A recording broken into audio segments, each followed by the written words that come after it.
सुलभाताईंनी घरात पाऊल ठेवताच त्यांना स्वयंपाकघरातून कोणता तरी पदार्थ बनत असल्याचा खमंग स्वाद आला. त्याने त्यांच्या तोंडाला पाणी सुटले. म्हणून त्या लगेचच स्वयंपाकघराच्या दरवाजाजवळ पोहोचल्या. तेव्हा त्यांनी पाहिलं की त्यांची नवीन सून शिवानी चहासाठी आलं कुटत होती आणि तव्यावर काहीतरी फ्राय होत होते. म्हणून सुलभाताई स्वयंपाकघरात गेल्या आणि म्हणाल्या, "सुनबाई, हे काय बनवत आहेस?" तेव्हा शिवानी अगदी सहजपणे म्हणाली, "आई, आज काहीतरी चटपटीत खाण्याची इच्छा होत होती. त्यामुळे मी मटारचे पॅटीस आणि शिरा बनवला आहे. सोबतच तुमच्या आवडीची मनपसंत मसाला चहा बनवत आहे. बघा ना, बाहेर वातावरण किती छान आहे. मला तर थंडीचे दिवस खूपच आवडतात. बाहेर हलकेसे गुलाबी ऊन आहे, पण हवेमध्ये गारवा आहे. अशा वातावरणामध्ये काहीतरी गरमागरम आणि टेस्टी खाण्याची इच्छा होते." आपल्या सुनेचे असे बोलणे ऐकून सुलभाताई वाकडे तोंड करत म्हणाल्या, "अगं, वातावरण तर नेहमीच चांगले असते. म्हणून काय तू रोजच असे पदार्थ बनवत राहणार का? जर असे करायला गेलीस तर किती राशन बर्बाद होईल."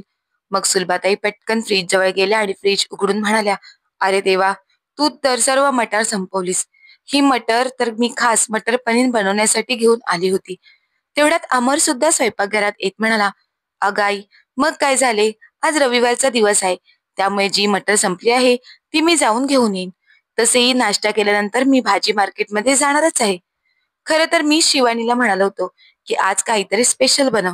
आता मुलाला स्वयंपाकघरात पाहून सुलभाताई पुढे काहीच बोलल्या नाहीत, पण वाकडे तोंड करत हॉलमध्ये जाऊन बसल्या आणि टीव्हीचा रिमोट घेऊन टीव्ही चालू करून बातम्या बघू लागल्या. तेवढ्यातच सुलभाताईंचा नवरा रमाकांतराव योगा क्लासवरून परत आले. ते सोफ्यावर बसत म्हणाले, "अगं सुनबाई, आज काय बनवत आहेस? खूपच चांगला सुगंध येत आहे. पटकन नाश्ता घेऊन ये." तेव्हा सुलभाताई लहान तोंड करत म्हणाल्या, "माहित नाही, न विचारता काय काय बनवत असते. जेव्हा मी स्वयंपाकघर सांभाळत होती आणि माझ्या सासूबाई या जगात होत्या, तेव्हा मी त्यांना विचारल्याशिवाय काहीच बनवत नव्हती. आणि आजकालच्या सुनांची तर मनमानी बघा, जे मनात येईल ते बनवून खातात." तेव्हा रमाकांतराव थोडे रागातच म्हणाले, "तू हे काय बोलत आहेस सुलभा? तुला एवढा वेळ कुठेच आहे की घरी बसून सुनबाईला सांगू शकशील की हे बनव, हे बनवू नकोस? सकाळीच तू चालण्यासाठी निघून जातेस.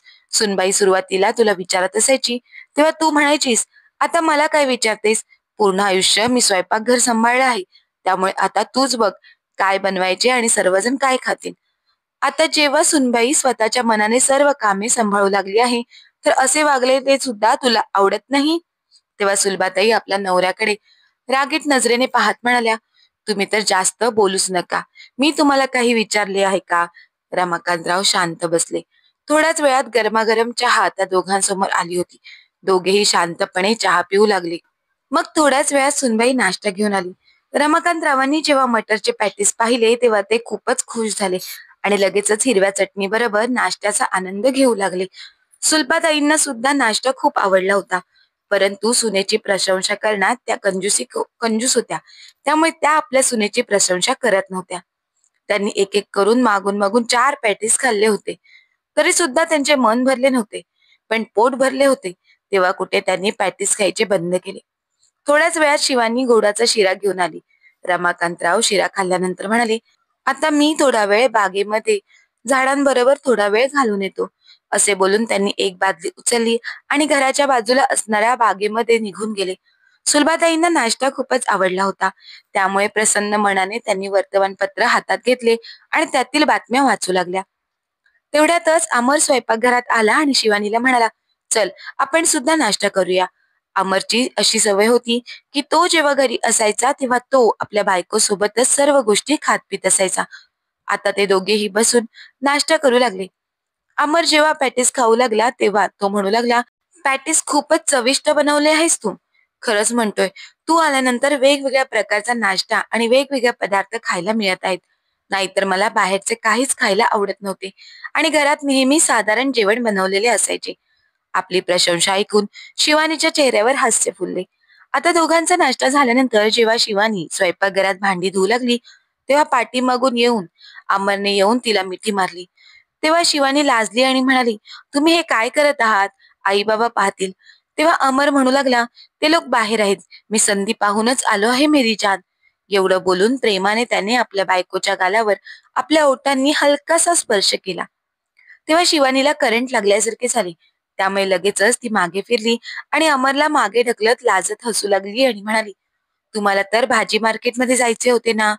तेव्हा अमर म्हणाला, आज तू सुद्धा माझ्यावर चल ना. आपण दोघे एकत्र जाऊन खूप ताजी ताजी भाजी आणि फळे खरेदी करून घेऊन येऊ. आज मला तुझ्यापासून दूर जावेसे वाटत नाही. असे म्हणत अमरने तिच्या कमरेमध्ये हात घातला आणि तिला पुन्हा आपल्या जवळ खेचली. परंतु शिवानी अगोदरच मागे जाण्यासाठी तयार होती. जणू काही तिला अगोदरच माहीत झाले होते की तिचा नवरा काय करणार आहे. तेव्हा ती हसतच म्हणाली, मी एवढ्या सहजतेने तुमच्या जवळ येणार नाही. अगोदर तुम्हाला मला गुलाबजामुन खायला घालावे लागतील. तो हसतच म्हणाला, अच्छा, तू माझ्यासोबत बाजारात तर चल, मग मी तुला स्पेशल गुलाबजामुन खायला घालीन. त्यावर शिवानी नाराजी दर्शवत म्हणते, आज माझं पोट भरलं आहे. फक्त गुलाबजामुन घेऊन येऊया. दुपारच्या जेवणानंतर सर्व लोक गोड खातील. अमरने होकारार्थी मान हलवली आणि म्हणाला, चल पटकन तयार हो. येऊन पुन्हा जेवणाची तयारी सुद्धा करायची असेल ना? तेव्हा ती म्हणाली, हो, जेवणासाठी काल रात्रीच मी चणे भिजत घातले होते. दुपारच्या जेवणात चण्याची भाजी, वरण भात, लसणीची चटणी बनवण्याचा माझा विचार आहे. जेव्हा दोघे मिळून मार्केटला जाण्यासाठी निघाले, तेव्हा सुलभाताई आपल्या सुनेला टोमणा मारू लागल्या. अगं सुनबाई, बाजारात चालली आहेस, परंतु विनाकारण कोणत्या गोष्टी घेऊन खर्च करू नकोस. थोडं हात सांभाळूनच खर्च कर. आजकाल महागाई खूपच वाढली आहे. शिवानी स्मित हास्य करत म्हणाली, आई, या सीझनच्या भाज्या येऊ लागल्या आहेत. मी त्याच भाज्या घेऊन येईन. तुम्ही चिंता करू नका. दोघेही स्कूटीवर बसून भाजी मार्केटला जाण्यासाठी निघाले.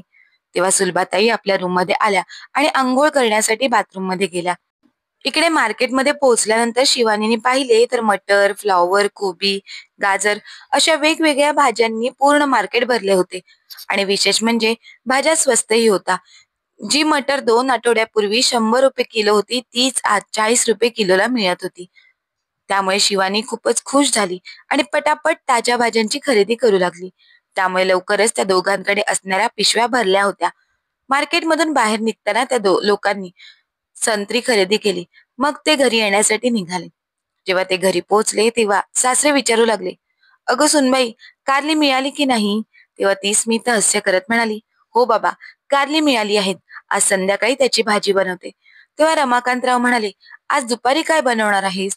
तेव्हा ती म्हणाली, पालक पनीर, चण्याची भाजी, वरण भात, लसणाची चटणी. एवढ्या सर्व ऐकल्याबरोबर रमाकांतराव खुश होऊन म्हणाले, सुनबाई, ती पालकची भाजी इकडे दे, मी साफ करून देतो. ती पालकची भाजी आपल्या सासऱ्यांकडे देऊन किचन मध्ये गेली आणि इतर जेवणाची तयारी करू लागली. थोड्याच वेळात तिची सासू किचन मध्ये आली आणि म्हणू लागली, सुनबाई, तू पालकची भाजी तुझ्या सासऱ्यांकडे साफ करण्यासाठी दिलीस? तुला लाज वाटत नाही का? तू असताना त्यांना काम करायला लावतेस. तेवढ्यातच रमाकांतराव किचन मध्ये पाणी पिण्यासाठी आले. ते म्हणू लागले, अगं काय झाले सुलभा, मी तुझी सुद्धा मदत करत होतोस ना, मग सुनबाईची मदत करू शकत नाही का? तुला आराम करायचा असेल तर तू आराम कर, पण मला तर हातपाय चालू दे, नाहीतर म्हातारपणात शरीराला गंज लागेल. एवढं बोलून पाणी पिऊन ते पुन्हा कोवळ्या उन्हामध्ये बसून पालकची भाजी साफ करू लागले. सुलभाताईंना आता खूपच राग आला होता. त्यांना असे वाटत होते की घरातील सर्व लोक सुनबाईच्या मागे पुढे का करत आहेत. त्या काहीही बोलल्या तरी सर्वजण त्यांचे बोलणे मध्येच थांबवत होते.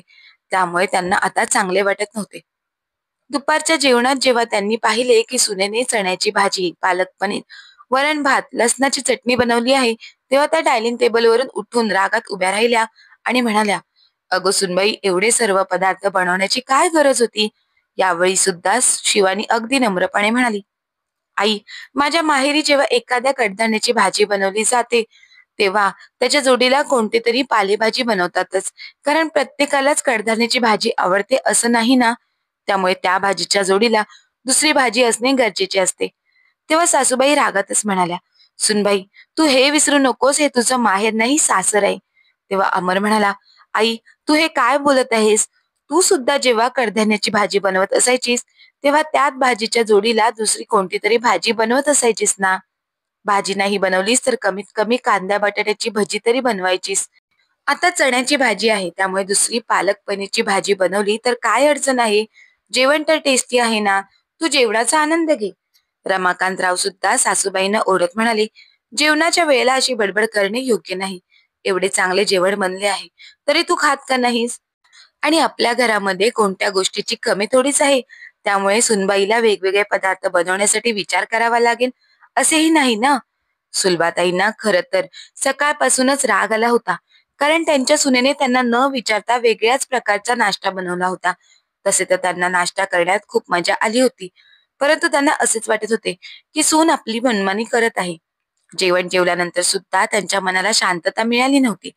थोड्या वेळानंतर सुनबाई सर्वांसाठी गुलाबजामुन घेऊन आली. गुलाबजामुन सासूबाईंनी शांतपणे खाल्ले, परंतु त्यांचा चेहरा रागाने लाल झाला होता. त्यांना वाटत होते आपली सून किती मनमानी करत आहे. थोड्या वेळानंतर अमर आणि शिवानीने दोघांनी मिळून किचन मध्ये सर्व पसारा आवरला. एवढ्यातच अमरला कोणाचा तरी फोन आला, त्यामुळे तो फोनवर बोलण्यासाठी त्याच्या रूम मध्ये निघून गेला. पण शिवानी सर्व किचन साफ करून थोड्या वेळाने बाहेर निघाली. तेव्हा ती ऐकते की सासूबाई बाहेर बसून आपल्या मुलीकडे तक्रार करत होत्या. बघ ना बाळा, सुनबाई तर स्वतःचीच मनमानी करू लागली आहे. जेव्हापासून ती या घरात आली आहे, तेव्हापासून खाण्यापिण्याच्या गोष्टीवर जास्तच खर्च होऊ लागला आहे. आज सकाळीच तिने नाश्त्यामध्ये माहित नाही काय काय बनवले होते आणि किती मटार संपवली, आणि त्यात अजून किती सामान वापरलं असेल. एवढं करून सुद्धा दुपारी जेवणामध्ये पालक पनीर, चण्याची भाजी, वरण भात, लसणाची चटणी एवढे सारे पदार्थ बनवून ठेवले होते. खाण्यापिण्याच्या गोष्टीवर आम्ही तर एवढा पैसा बर्बाद करत नव्हतो. तेव्हा समोरून सुलभाताईंची मुलगी त्यांना समजावत म्हणाली, हे बघ आई, आजकालच्या जमान्यात असे संतुलित आणि पौष्टिक जेवणाला महत्व दिले जात आहे. ही तर चांगलीच गोष्ट आहे की वहिनी वेगवेगळ्या प्रकारचे खाद्यपदार्थ बनवून तुम्हाला देत आहे. त्यामुळे प्रत्येक प्रकारचे पोषण तत्व मिळण्यास मदत होते. तुला कोणती आळशी सून हवी होती का, जी फक्त वरण भात भाजी नाही तर खिचडी भात बनवून ठेवील आणि तेच दिवसभर खात राहा? आई, वहिनी खरंच खूप चांगली आहे. तू वेळेवरती तिची कदर कर. असे कितीतरी लोक आहेत ज्यांच्या म्हातारपणात त्यांना नीट जेवण मिळत नाही, त्यामुळे ते तरसत आहेत. आणि इथे तर वहिनी तुम्हाला वेगवेगळ्या प्रकारचे पदार्थ बनवून खायला घालत आहे, तरी सुद्धा तू तक्रार करत आहेस. आणि आपल्या घरामध्ये कोणत्या गोष्टीची कमी आहे ज्यामुळे तू खाण्यापिण्याच्या गोष्टीवर एवढा खर्च झाला म्हणून रडत आहेस? मुलीने तर त्यांना समजावून फोन ठेवून दिला होता, परंतु त्या अजूनही बडबडत होत्या की मुलगी सुद्धा मला समजून घेत नाही. सुंदर घरातील खाण्यापिण्याच्या गोष्टींवर एवढा खर्च करत आहे, त्यामुळे एवढ्या महागाईमध्ये घर कसे चालेल? ही तर एवढे पदार्थ बनवून घराचा बजेट बिघडून टाकेल. तेवढ्यात शिवानी म्हणाली, आई, घराचा बजेट बिघडणार नाही, तुम्ही चिंता करू नका. सुलभाताई रागातच म्हणाल्या, अच्छा, म्हणजे तू लपून माझे सर्व बोलणं ऐकत होतीस तर?